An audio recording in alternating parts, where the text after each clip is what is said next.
2025 in Canada is not good for anybody, especially if you are homeless. There is so many factors that lead to people being homeless, whether it's the employment rate, whether it's drugs and addiction, or whether it's just mental health. But there's a multitude of factors that can lead to someone being homeless as well. In 2025 in Canada, we have definitely our fair share of homelessness for first world countries, for supposed first world countries, which I don't think Canada is going to be considered a first world country in the next 20 years. And I really do mean that. I hope that I'm wrong, but honestly, the way that the society has been going, the way that cities have been treating homeless people, the way that people end up homeless, I am not hopeful that Canada is going to remain at that status point, and we're going to discuss it in today's video with a bunch of TikToks as well. Also, if you do find yourself coming back to the channel, I want to let you guys know that about 90% of you are not yet subscribed, so if you do find yourself coming back and watching more content, please hit that subscribe button, and let's dive straight into it today. Hey guys, listen up. Before you start running your mouth saying that a homeless person can access the shelter or they can go on Ontario Works, first of all, you should know that the government does not provide adequate services for any marginalized person or community. Like, wake up, okay? Educate yourself. Become more trauma informed. And before you go and tell somebody to go into a shelter, you go fucking be in a shelter and see if you can handle it, okay? Because people get trafficked in shelters, people get beat up, people get robbed, people get killed. All kinds of shit happens in a shelter. And also, if you think you can live on Ontario Works, you go fucking try. Okay? Yeah, I was actually just thinking about that the other day. A lot of awful things must happen in shelters for a lot of people to reject them and end up living on the streets anyways, or building tent cities in parks. You see that a lot in big cities, and it does make sense that shelters would be a very brutal place to live in, because if you think about what could happen there, like the trafficking, especially if you're a woman, this seems like a very, very awful potential outcome of being in a shelter. So I definitely do not blame people for choosing the streets instead of shelters. There's also not a lot of space sometimes in shelters that could be leading people out on the streets. I just found out I am going to be homeless in a few weeks. No, exactly in 2 weeks. So here's what's happening.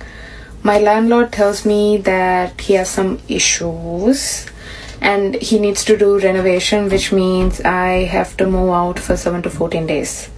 Like, where am I supposed to go? I mean, do I just book a fancy Airbnb and call it, or pretend I'm on a staycation? The worst part? It's so last minute. I literally just got back from my trip and my wallet is in recovery mode. Canada rent prices are not giving, budget friendly, make it relatable. Like, honestly, should I just camp outside my landlord's house or start a GoFundMe page? Like, help me afford my rent in Canada. I'm officially in crisis mode. If any of you know anything, just help me out in the comments. I would suggest camping outside your landlord's place. That might not be the best solution. But again, renovictions, she brought that up. Renovictions are a real issue, especially in places like Toronto. You see it all the time. Now, people use it sometimes as a way to get rid of bad tenants, but sometimes people literally just use it because they want to sell the house, or they want to renovate the house, again, renovicted, and then prop up the value of the house and then sell it. You know, places like Toronto, if you do that, you could literally add an extra like $50,000 to $100,000 into your place. If you just renovict someone, renovate it a bit, maybe spend like $10,000 on it, and then you flip it, right? So that is an issue as well that people are dealing with, and sometimes people lead to homelessness because of something like that. Ooh boy, this is getting interesting. What do they actually serve at homeless shelters? Let's find out here. Saying it was nasty and looked like poo. Okay. What's up, bro? Well, you're in your truck. What do you mean? The one out there? The gray one? Oh, I thought the black one. No.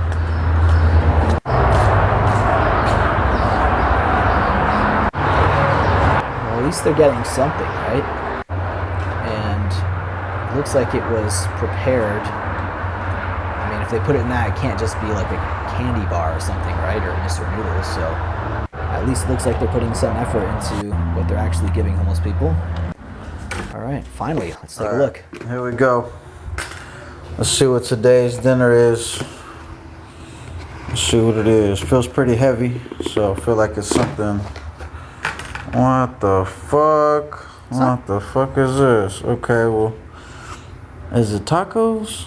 Yeah. Is it tacos or like is this giant fucking taco bowls, taco salad? Well, I fuck with these hot sauces. I'll save those even if I don't eat this shit, but yeah, okay. Like a chicken taco situation. I see carrots, bell peppers, got some rice. Rice looks a little bland. Might have to slap some pepper on that thing.